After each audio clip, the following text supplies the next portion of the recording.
रामकृष्ण हरी. सज्जन हो, आज आपणाला संत श्रेष्ठ तुकाराम महाराजांच्या अभंगावर भगवान हा कसा साम्य आहे, सर्वांसाठी सारखा आहे आणि तो कसा कर्मफलदाता आहे आणि तो कोणाच्याकडे जास्त ओढला जातो या संदर्भामध्ये अभंग सांगणार आहे. अभंग आहे, उंच नीच काही नेने भगवंत. भगवान हा उंच आणि नीच काही पाहत नाही. हा मोठा आहे का, हा लहान आहे का, हा तुमचा आमदार खासदार आहे का, पंतप्रधान, हे काही पाहत नाही आहे. तो पाहतो भाव. देव भावाचा भुकेला, हाचे दुष्काळ तयाला. उंच नेच काहे नेने भगवंत. तेष्ठे भाव भक्ती देखोनिया, दासे पुत्र कन्या. विदुराच्या भक्षी दैत्या घरी रक्षी प्रल्हादासे. चर्मरंगो लागे रोहिदासा संगे, कबीराच्या मागे शेले विनी.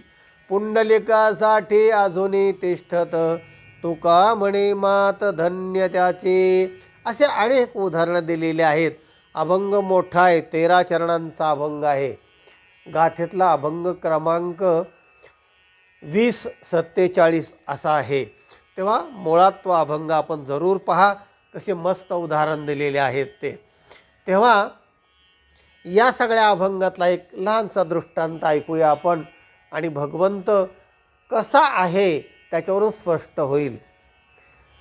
झालं, भगवान पांडवाच्या बाजूने होता, पांडवांचा कैवारी होता. द्वारकेचा राणा पांडवा घरी.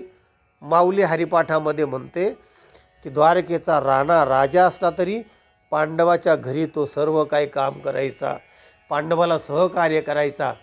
असाच प्रसंग, पांडवाला अनेक प्रकारचे त्रास सहन करावे लागले.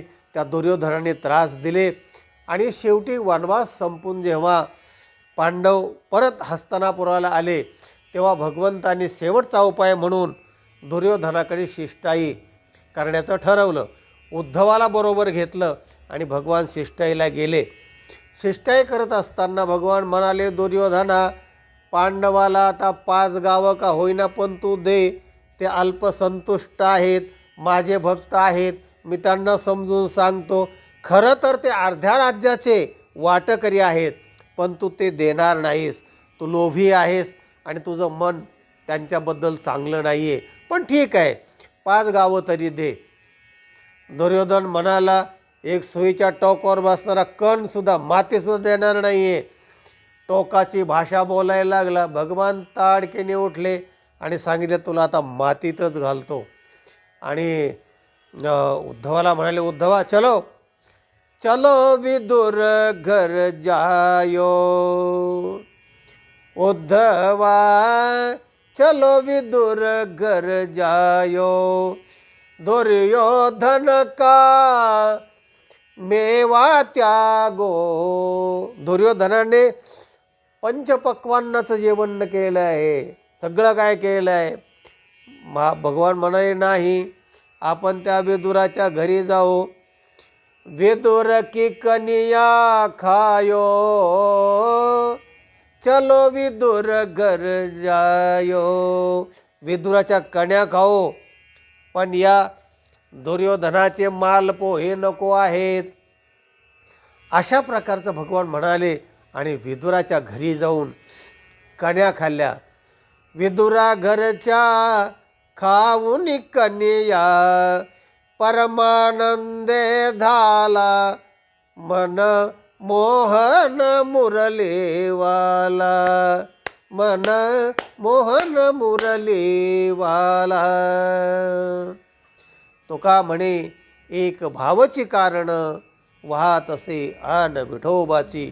भगवान फक्त भाव पाहतो आणि तो त्याचा होतो, त्याचा योगक्षेम वाहतो. अशा अर्थाचा हा आपला भाग आहे. भगवान उंच नीच पाहत नाही आणि म्हणून त्यांच्या भक्तांनी सुद्धा कोणाचे उंच नीचत्व पाहू नये आणि त्या उंच नीचावरून त्याची अवहेलना करू नये, तर त्याचाही भाव पाहावं आणि समत्व ठेवून सर्वांना समत्व दृष्टी ठेवून आपण राहावं अशा या भागाचा मतितार्थ आहे. हा व्हिडिओ इतरांना पाठवा, लाईक करा. ज्यांनी चॅनलला सबस्क्राईब केलं नाही त्यांनी जरूर सबस्क्राईब करा.